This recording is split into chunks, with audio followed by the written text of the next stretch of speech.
Kaiser Adolf Hitler won the Hohenzollern was abducted in December 1943.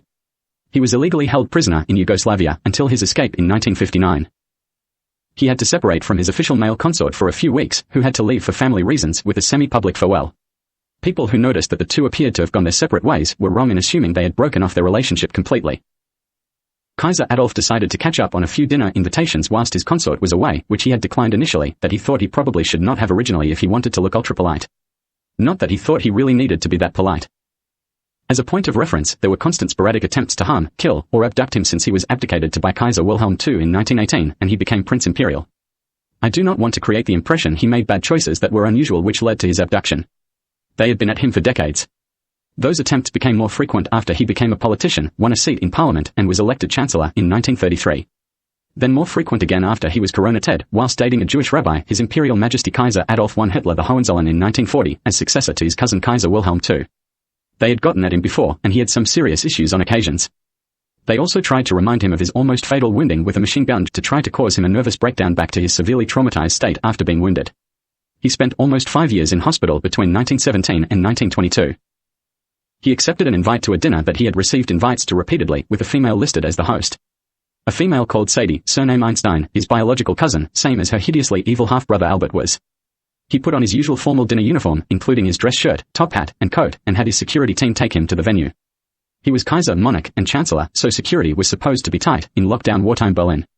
When he arrived, he was taken in a private side entrance. Whilst he was being welcomed and taking off his coat, his guards and staff were executed near the car, and he didn't hear a thing. It was a very strange dinner, held in multiple smallish function rooms in a hotel, instead of a secure private residence. The hotel was burnt out during the end of WW2 after he was abducted. It appears in historical footage of Berlin in 1945 labeled with rearranged letters to say Delon Hotel. The dinner itself was held in a small, elongated room which was quite cramped for room along the sides of the dinner table. Lots of disturbed giggling. There were tiny portions of everything until the main course. A single strawberry and syrup, half a metric teaspoon of caviar, one piece of tiny toast and jam, finger food gone mad. Little wooden cabinets, colorful pieces of material. Mildly disturbed giggling. The host of the dinner appeared to be strange. The guards appeared to have guns and white-on-white style suits. He, though one of his personal guards for the trip to the hotel, reappeared in a similar suit. During the bizarre dinner, he was asked what seemed like a casual, dating question by the female host, as if she had assumed he had split up with his male consort based on rumors. During the main course of French cubed beefsteak meatloaf and a choice of up to 5 vegetables, self-serve, she asked if he would be interested in publicly dating, getting engaged and all that comes after, including engagement, marriage, and eligible children. He chose 3 vegetables, all green, plus scalloped potatoes, and very politely casually declined, due to being homosexual and an official monarch-consort relationship with my other web family great-grandfather, Prince Sebastian, Habsburg. After some chit-chat and a lot of chewing, something was placed in his food after he accepted an offer of another serving. Whilst he was chewing away at it, he bit down on a very hard metal object that caused him to badly chip a tooth whilst he was trying to chew through his meatloaf, which was initially extremely painful. He was approached after appearing to have trouble chewing his food and asked if he was okay, in a very worrying way. He said he had a tooth issue and it would be best if he left as quickly as possible, not to be any bother, as he and his entourage were headed for Berghof after dinner and he could have it looked at when he got there. They decided to approach him and were overly intrusive when asking if he was okay. He repeatedly stated he thought he should just leave, but they insisted they wanted to help and ended up offering something for the pain before he left. They tried to talk him into a glass of red wine. He refused initially, saying he did not want to be any trouble, and red wine went straight to his head, but they insisted he could not possibly put up with the discomfort all the way to Berghof. He was talked into a small amount in the glass, about a third full, which he was told had something in it to help with the pain. When he drank the wine, they stared at him with demented surprised looks on their faces he drank it, staring at him sitting in his dinner seat. One side of his face started to go numb, and he suffered blurred vision. He suddenly lost the ability to hold himself upright whilst they stared at him, and fell face first into his meal plate, hurting himself in the process. Germans used extremely sharp forks back then, and he injured himself on one when his head hit the plate, awfully hard. The outside tine of his diner fork went into his chin up to the base, lodged into his chin sideways between the skin and the bone. He was suddenly reduced to a state of being slightly sideways on face down on a plate of a very pungent-smelling beef and gravy, with vegetables. There were mild lunatic-sounding crime celebrations going on as he started to lose more consciousness, whilst trying to stay aware. He was lying face down sitting at the table with his head sideways on, trying to open his eyes and move to sit upright, but only really being able to breathe and hear. He tried to gather himself to attempt to lift his head and attempt to get up with his arms. Every time he tried, his eyelids moved slightly, and he got a little response from his shoulder muscles, but couldn't actually keep his eyes open or move. Someone sat near him a chair at the side of the table and watched him. Whenever he tried to open his eyes and sit up, his shoulder muscles moved slightly and his eyebrows lifted a small amount, but it didn't result in him opening his eyes fully, moving his arms, or lifting his head. The person sat a few seats down the dinner table watching his repeated attempts to move, insanely giggling each time a part of his body moved slightly without it resulting in him sitting up. He was unconscious soon afterwards. He had vague memories of suddenly becoming more awake and aware, getting up somehow when nobody seemed to be around, and trying to make his way down a corridor back to a familiar room. He dragged himself through a door, and with extremely blurred irregular vision, starting slowly sliding along the wall down a long corridor, towards what looked like the elevator he arrived in. He inched his way forward trying to stay upright by leaning on the wall, making very slow progress. He was intercepted by someone who seemed to be hotel staff. Doorman Sam wandered over to him, gently grabbed him and said, "You can't check out anytime you like, you know." He was soon unconscious again.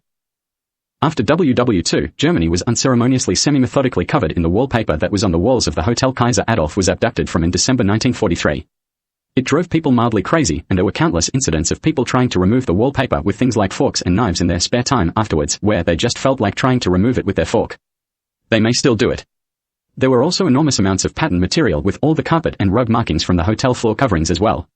People still look like a collective display of one of the rugs on the floor near a door in the hotel in December 1943 at sports events, like a coordinated display they worked on, some days. He later almost totally woke up and asked if they were at Berghof, where he was supposed to be going after the dinner, whether they were in the air raid bunker, and if the place been bombed. Then realized he was on a noisy train. He was given a drink and was unconscious again shortly after. Kaiser Adolf was shipped unconscious to the former Yugoslavia, Kosovo approximately, to what was supposed to be a new underground subway tube train station. He was placed in the modified underground train station turned into a prison, with train yards above that were very busy. He was chained to the wall by system of chains on pulleys through a leg shackle above the knee, amongst other restraints. There was only a single window about 4 stories above the ground letting in natural light. They also had a shackle around one of his arms, so if they went in, they could swap them over and restrain him by one arm using the same pulley system through the shackle on his arm, and force him to hold one arm above his head. The station passenger and ticket window area were inside his cage cell, with Brandenburg Gate-style cell doors. There were also decorative archways in his cell, part of the passenger waiting area. His view through the bars to one-way mirror windows in the external wall directly outside his cell looked bizarrely like the view from the stage to back wall at the venue the Beatles first became well known in England. The Cavern. They kept him unconscious for weeks, then sexually assaulted him and stole his semen. They then let him come out of unconsciousness just enough for him to be able to move his head, but he could not keep his eyes open, and his head just rolled around on his shoulders. Whilst he was in that state, barely conscious at best, they got the strange female from the dinner pregnant with his stolen semen in front of him on the other side of the bars, with chatting like commentary as if it was a ritual.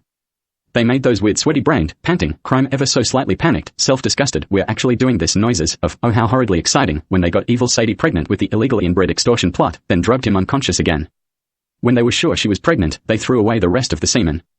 They then attacked him whilst he was unconscious and chemically sterilized him, making him infertile. They had one of the hosts from the dinner's male associates sexually assault him several times to check if it had worked, and he was genuinely infertile. Repeatedly checking if he had viable sperm in a microscope on the other side of the bars. When they were sure he was sterile, they let him wake up. He tried to stand up and started yelling for help with a "hey." He ended up yelling towards the only source of light above his head, the elevated window. He was emaciated and had not eaten anything substantial in weeks. He could move around but was chained up so that he could not move freely. He had to lug heavy chains around and move them on pulleys to get to different parts of the cell. When he woke up, his imperial seal dimatrix, made from titanium and for sealing official imperial documents in wax, was still on his clothes in 3 pieces disguised as a lapel pin and 2 buttons. He stripped the parts off his clothes, found a suitable sized crack in the wall of the cell, hid them in there and covered them over. He always secretly guarded where he hid the parts whenever someone was in the building. Everything else that was on his person at dinner had been confiscated, and the matrix was a particularly important imperial document authorization requirement. The shackles on his leg and arm had been deliberately placed so that he would not be able to get his pants or shirt off all the way. If he managed to get them off one leg or arm, they would be stuck above the knee and on the arm on the other and would not come totally off.